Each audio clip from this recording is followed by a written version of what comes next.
Ya, kita mulai lagi untuk pembahasan tentang evaluasi.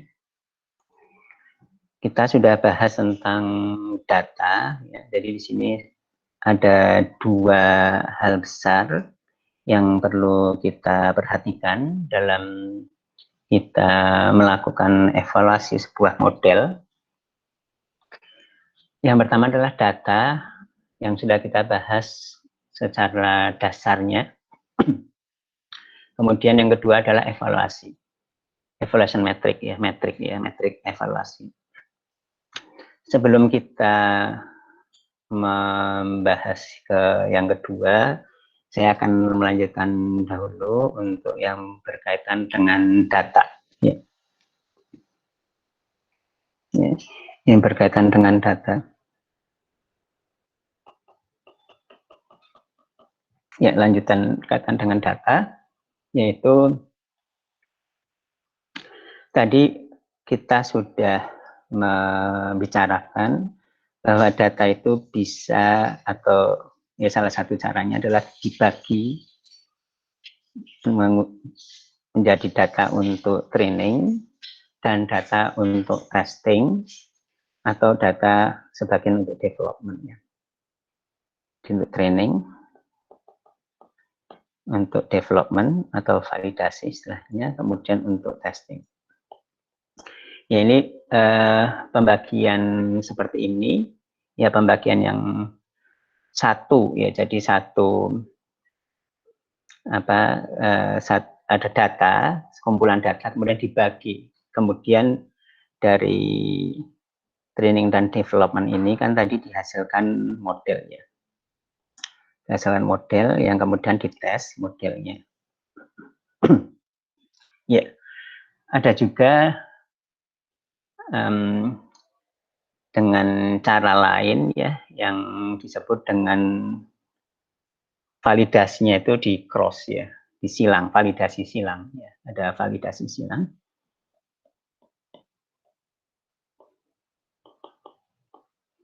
Jadi development atau validation tadi ini adalah validasi silang, itu atau cross validation.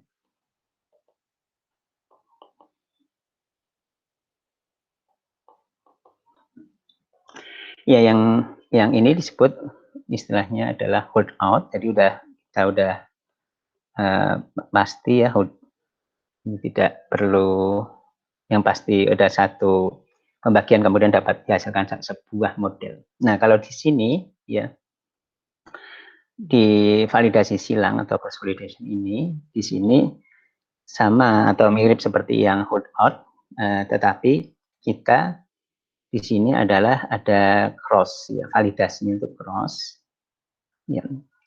Jadi seperti misalkan contohnya adalah di sini antara tes dan antara training dan validasi, di mana yang ini itu adalah validasinya misalkan.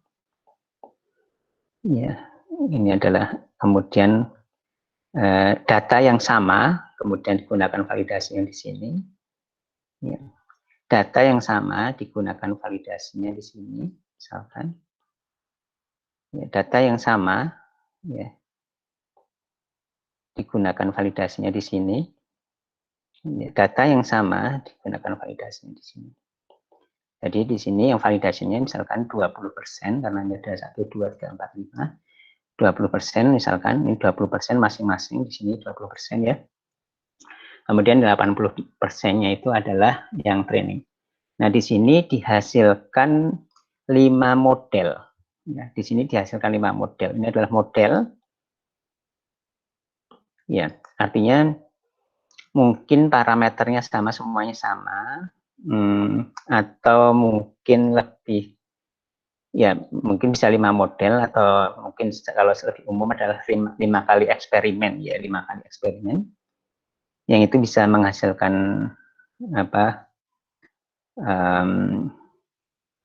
model yang sama, ya. Jadi di sini 5 kali eksperimen, ya, 5 kali eksperimen, ya bisa modelnya sama atau agak berbeda, bisa juga karena menggunakan data training yang berbeda. Karena menggunakan data training yang berbeda, model yang dihasilkan meskipun algoritmanya sama, meskipun parameternya sama, ya algoritmanya sama, parameternya sama, tapi model yang dihasilkan bisa tidak persis sama. Ya, misalkan kalau pohonnya tidak persis sama, atau neural network bisa aja bobot-bobotnya tidak persis sama.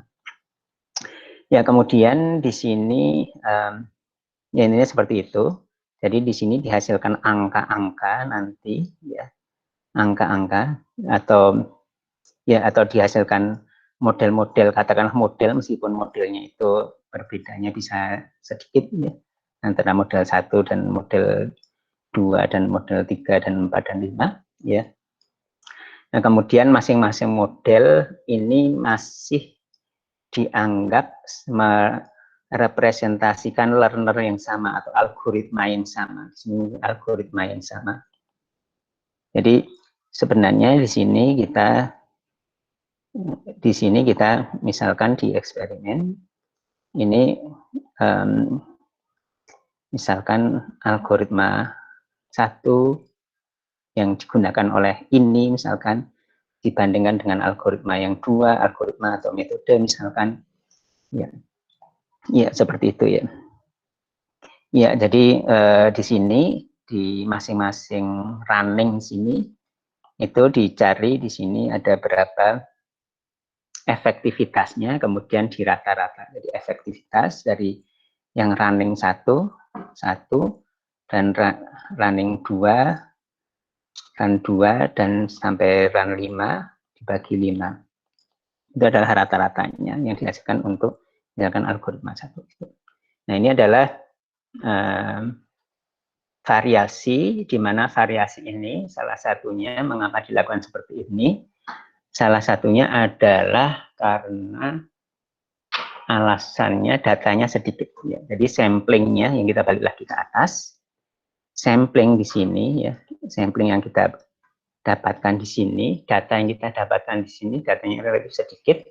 Nah, ini terutama kalau supervised learning, di mana supervised learning itu perlu data berlabel, di mana data berlabel itu untuk beberapa kasus itu sulit didapatkan atau mahal didapatkan misalkan. Sehingga kita melakukan seperti ini. Mengapa seperti ini? Mengapa cross validation? Karena idealnya data training itu adalah data yang banyak. Dalam arti belajarnya perlu banyak. Ya, karena pembelajaran mesin, karena juga data mining, itu perlu belajar banyak. Ya, belajar banyak sehingga model yang dihasilkan itu adalah model yang pintar ya, dengan belajar banyak.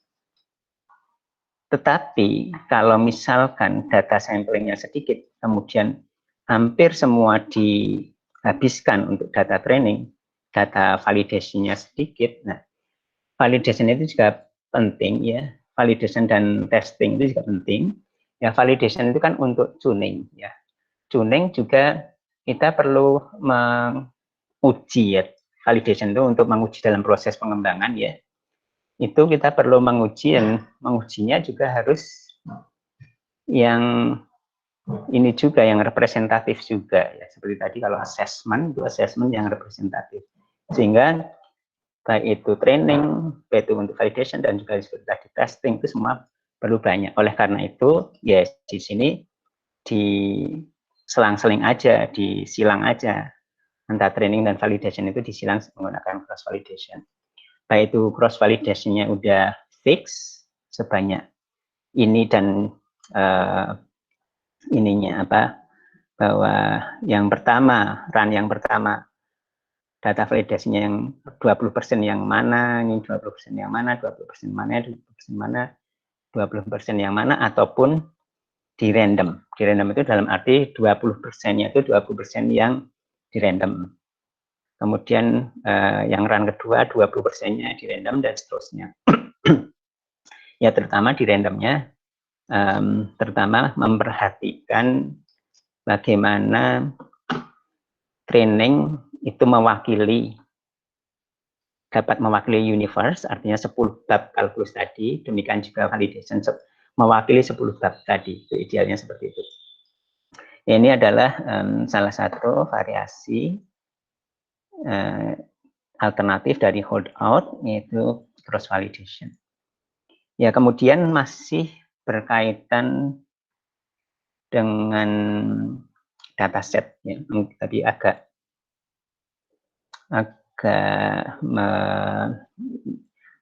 dekat dengan performansi ya, performansi atau metrik evaluasi ya, metrik evaluasi.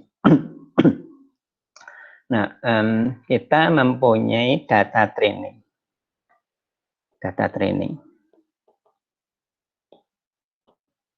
training data.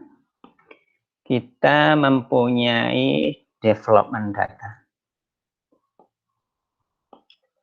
Nah, kemudian kalau kita mengukur, kita mengevaluasi performansi, ya, misalkan di sini bisa dalam tanda petik akurasi atau lawannya akurasi itu error. Ya. Kalau error itu artinya semakin rendah semakin baik. Mungkin kita dengan error itu ya. Nah, kalau kita melakukan pengujian, melakukan training menggunakan data training, melakukan pengujian menggunakan data training lagi, maka itu errornya ya, errornya rendah atau tinggi. Ya, karena data training digunakan untuk latih, nah ini untuk ujinya, untuk tesnya, ya menggunakan data training, tentu errornya rendah ya, karena data training digunakan untuk training pasti, kemudian data training digunakan juga untuk uji, yaitu errornya rendah. Kemudian kalau ujinya menggunakan development atau tes atau development ya mungkin dapat dikatakan sama ya, development itu dalam proses pengembangan ya. Ini development. Nah, ini pasti errornya bisa rendah ya. Tidak pasti. Ini adalah kasus pertama. Ini adalah kasus pertama. Atau bukan kasus pertama, tapi adalah satu kondisi pertama. Jadi kondisi pertama tidak pasti rendah. Kondisi pertama. Ini kondisi pertama. Ini kondisi kedua.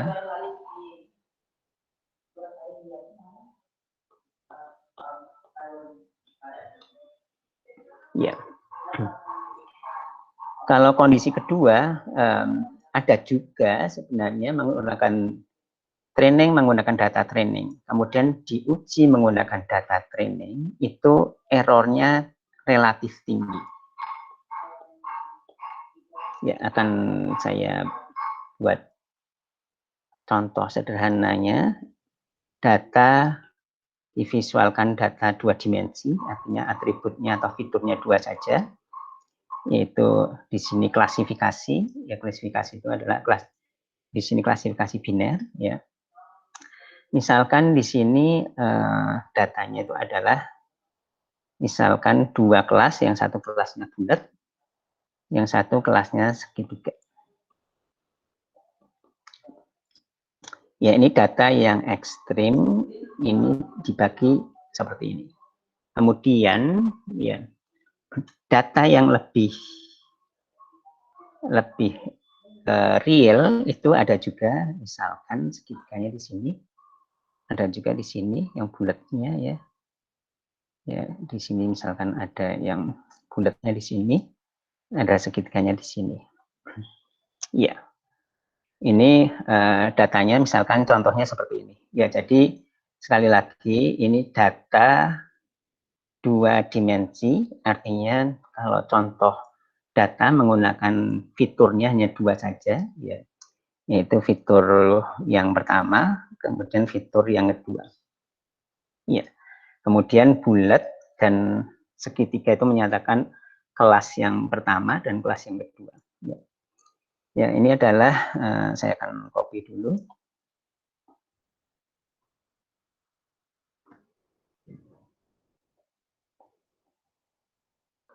Untuk kasus yang kedua nanti. Yes.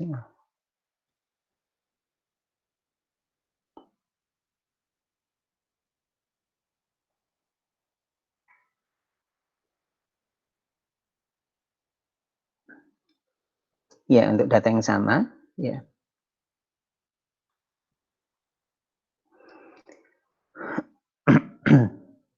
Ya, untuk yang sekarang yang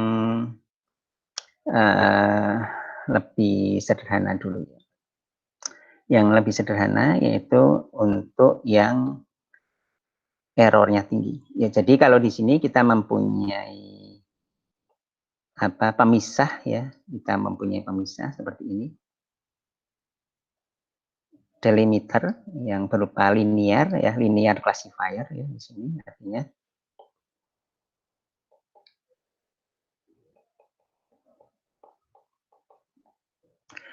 Di sini data yang bulat dan data yang segitiga itu dua-duanya ini adalah data training ya. Data training kemudian juga untuk mengujinya di situ. Di sini kita lihat bahwa kalau kita menghasilkan model di mana model itu direpresentasikan dengan garis lurus yaitu linear classifier ya, artinya misalnya linear ini mengatakan bahwa kalau di sebelah sininya, sebelah kanan atasnya itu adalah yang segitiga. Kemudian model ini mengatakan bahwa yang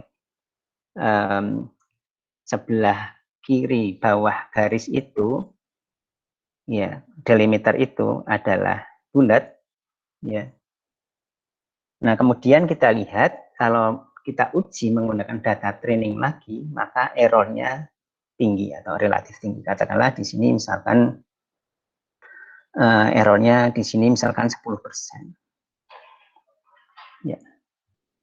Kemudian untuk yang kedua ya, kondisi kedua di sini ya, kondisi pertama di sini ya, yang errornya rendah ya, errornya rendah misalkan adalah untuk classifier yang polinomial, di mana di sini bisa polinomial itu bisa meliuk-liuk ya. Meliuk-liuk itu misalkan seperti ini ekstrimnya.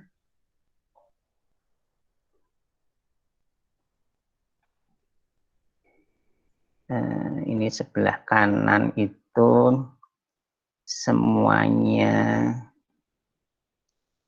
ya seperti ini, di mana di sini yang sebelah sini ya dari garis sebelah kanan garis tersebut itu adalah yang segitiga. Kemudian yang sebelah sini itu adalah yang bulat-bulat. Ya. Di sini kita lihat errornya itu rendah kalau kita menggunakan training data ini sendiri yang tadinya untuk training, yang artinya training itu artinya yang menggunakan untuk menghasilkan garis ini, kemudian digunakan juga untuk menghitung efektivitasnya ya, akurasinya, maka ini rendah misalnya errornya itu misalkan katakanlah 1%. 1% ya. Tetapi kan kita lihat ya, kalau polanya seperti ini ya, data yang polanya seperti ini ya, itu kemungkinan ya, data yang seperti ini ya, kemungkinan saya copy lagi bisa atau menggunakan warna yang lain. Data yang seperti ini itu kemungkinan sebenarnya untuk yang unseen, ini kan data yang sampel tadi, yang unseen, data yang unseen ini pola ini kemungkinan di sini itu adalah yang bulat-bulat di sini, karena ini kan di sini bulat-bulat ya, mungkin misalkan di sini bulat, kemudian di sini kemungkinan yang segitiga gitu ya. Nah, untuk yang kondisi satu yaitu kondisi satu ini ya, kondisi satu, ini kondisi dua ya. Untuk kondisi satu itu kalau kita menguji menggunakan data development atau tes yang unseen itu misalnya di sini errornya naik. Jadi baik itu kondisi 1 maupun kondisi 2 kalau menggunakan data development untuk pengujiannya itu errornya naik, artinya lebih jelek. Biasanya seperti itu kan. Ya seperti kalau misalkan kita latihan, misalkan latihan training, udah soal jawab yang itu lebih bagus hasilnya daripada waktu ujian yang kita semula tidak tahu jawabannya. Jadi misalkan dari 1 kemudian menjadi di sini menjadi 9%, ya. Ya, error ini error training, ini error development untuk kondisi 1. Kemudian untuk yang kondisi 2 itu lebih jelek lagi juga daripada 10%, artinya naik. Misalkan ini 11%. Ya, artinya di sini error training, ini error untuk development. Ya. Kita lihat ya. Di sini idealnya itu adalah errornya rendah untuk data development. Nah, di sini ada yang kita kenal dengan namanya overfitting dan underfitting. Dan nanti ada yang disebut istilah lain yang sangat terkait ya, apa yang disebut dengan variance dan apa yang disebut dengan bias. Ya, ini adalah problem. Problem itu adalah permasalahan yang perlu dipecahkan. Permasalahan yang perlu dihindari. Jadi overfitting itu perlu dihindari, underfitting itu perlu dihindari, variance itu perlu dihindari, bias itu perlu dihindari. Ini overfitting sangat terkait dengan variance, ya, dan underfitting terkait dengan bias, ya, sangat terkait dengan bias. Bisa digambarkan, ya, biasanya adalah seperti ini.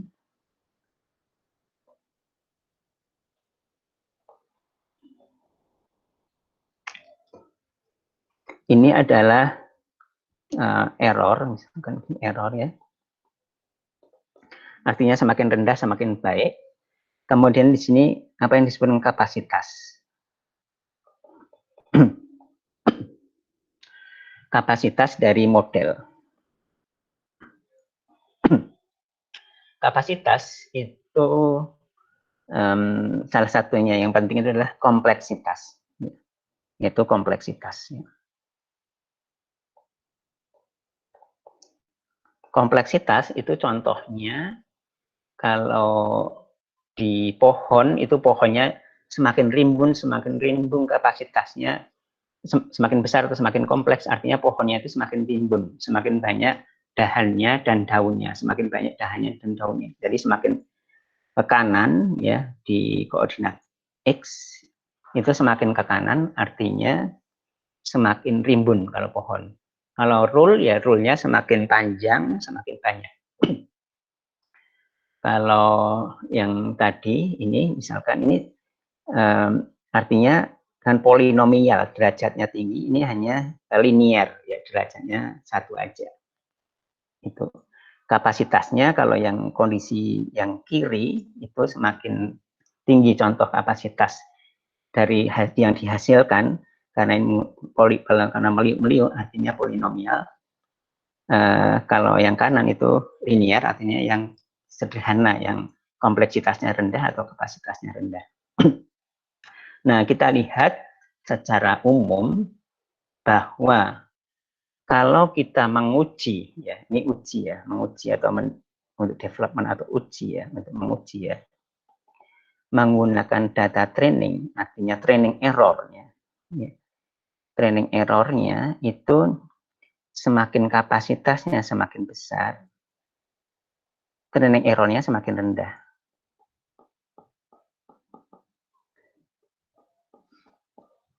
Jadi semakin besar kapasitasnya seperti ini. Ya kapasitasnya yang kiri kan semakin lebih besar, itu errornya lebih rendah untuk training error ya. Untuk training error kita lihat 1% dibandingkan dengan kondisi 2 yang linear itu 10%. Ya, jadi seperti itu. Kemudian kita lihat secara umum untuk yang training error. Kemudian unseen atau tes atau dapat dikatakan development di sini kita lihat secara umum, secara kasarnya adalah seperti ini jika turun, kemudian di sini naik. Ya, ini adalah development errornya. Ya, jadi kita lihat kapasitasnya atau kompleksitasnya, seperti misalkan pohonnya semakin lama semakin besar, ya, atau seperti ini yang tadinya garis lurus, errornya tinggi. Kemudian kalau misalkan agak meliuk-liuk dikit, itu untuk development errornya semakin turun, tapi kemudian semakin meliuk-liuk, itu semakin development errornya tinggi. Mengapa seperti itu? Salah satunya adalah di sini apa yang disebut dengan overfitting. Overfitting ya, ini adalah overfitting.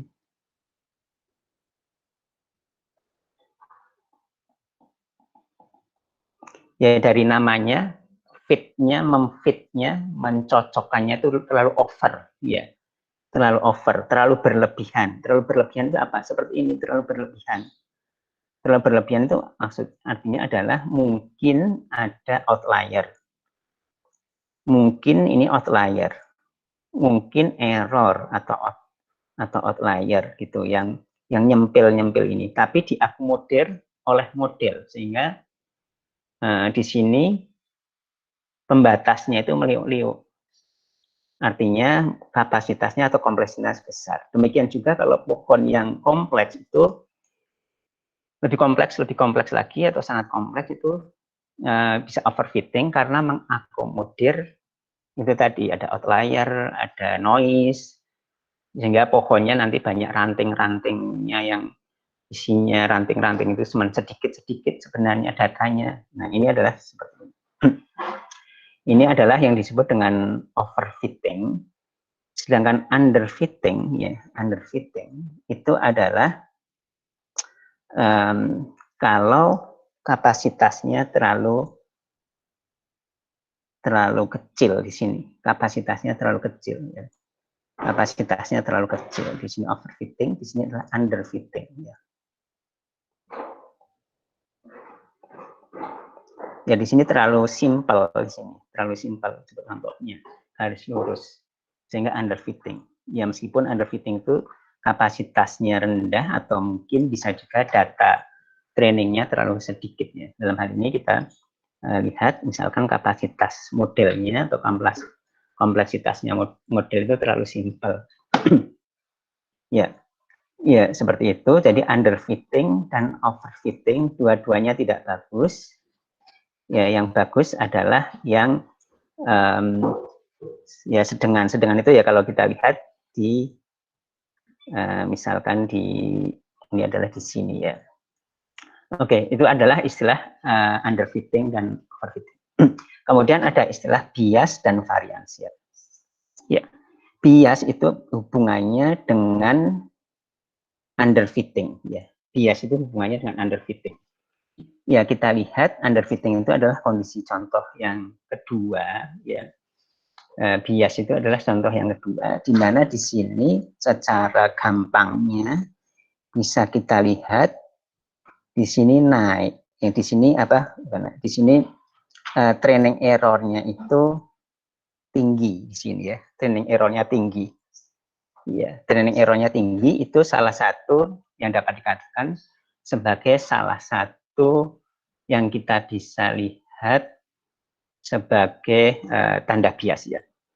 Kemudian varians ya. Varians itu salah satu tanda yang mudah itu adalah selisihnya di sini tinggi. Ya, selisihnya tinggi. Yaitu varians itu berkaitan dengan overfitting. Kalau digambarkan di sini, ya varians itu digambarkan dengan coklat. Misalkan varians itu digambarkan dengan coklat. Nah, varians itu adalah semakin tinggi kapasitasnya, itu semakin tinggi di sini. Itu adalah varians. Ya. Ya, jadi semakin kapasitas tinggi, semakin tinggi. Kemudian kalau bias itu bisa digambarkan dengan seperti ini. Ini adalah seperti ini. Ya, hampir sama seperti yang garis yang di atas. Ini enggak di bawah, di atasnya itu tidak tepat seperti ini mungkin ya, tapi artinya trennya itu seperti ini. Ya, jadi ada hubungannya dengan bias dan variance. Bias dengan underfitting, dengan variance dengan overfitting, yang permasalahan-permasalahan underfitting bias dan overfitting variance itu harus kita cari solusinya supaya tidak terjadi, karena itu menjadi masalah. Masalah itu artinya performasinya bisa jadi rendah gitu ya. Ya, itu adalah seperti itu ya. Untuk tadi ada cross validation dan bias dan variance ya. Ya. Silakan, mungkin ada pertanyaan sebelum kita lanjut.